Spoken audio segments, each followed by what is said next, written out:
Brought to you by KR Mangalam University.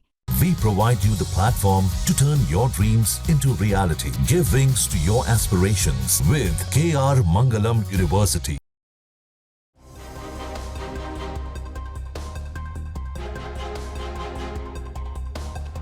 दस सालों से दिल्ली की सत्ता पर काबिज रहने वाली आम आदमी पार्टी के विधानसभा चुनाव में करारी हार के बाद ये सवाल उठा कि अब अरविंद केजरीवाल का दिल्ली की सियासत में क्या होगा। उसके ठीक बाद अरविंद केजरीवाल ने दिल्ली में मेयर चुनाव न लड़ने का फैसला लेते हुए सबको चौंका दिया। फिर ये सवाल खड़ा हुआ कि दिल्ली की सियासत में अब आम आदमी पार्टी का क्या होगा। अरविंद केजरीवाल के दिमाग में क्या चल रहा है। सवाल ये भी खड़ा हुआ कि एमसीडी की 12 सीटों पर होने जा रहे उपचुनाव में आम आदमी पार्टी हिस्सा लेगी या फिर मेयर चुनाव की तरह उसका भी बॉयकॉट कर देगी, जिसे लेकर अब बड़ी खबर आ गई है।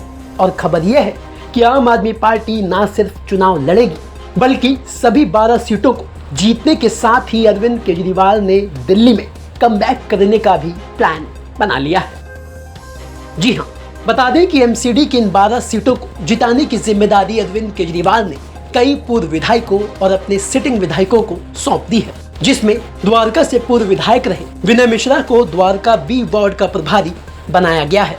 ये सीट कमलजीत सहरावत के सांसद बनने के बाद खाली हो गई थी।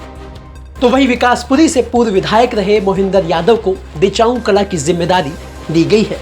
जंगपुरा से पूर्व विधायक रहे प्रवीण कुमार को दक्षिणपुरी वार्ड का प्रभारी बनाया गया है। कुंडली से विधायक कुलदीप कुमार को पटपड़गंज वार्ड की जिम्मेदारी दी गई है।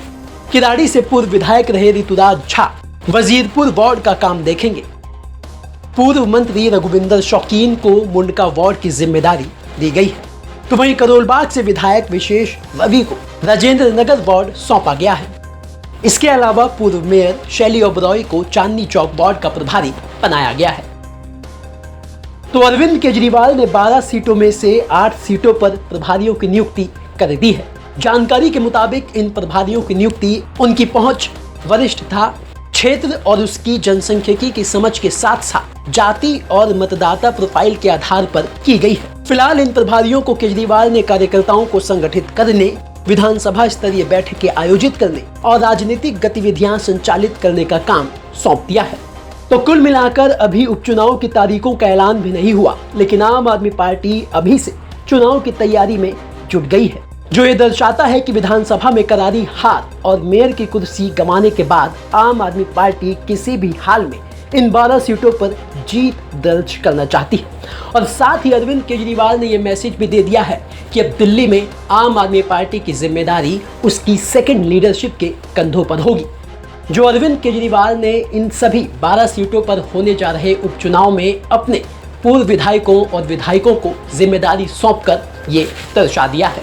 तो अरविंद केजरीवाल का दिल्ली में अब पहला मकसद है कि एमसीडी की इन 12 सीटों पर होने जा रहे उपचुनाव को किसी भी हाल में जीता जाए, जिससे अगले साल होने वाले मेयर चुनाव से पहले एमसीडी में आम आदमी पार्टी की दावेदारी मजबूत हो सके।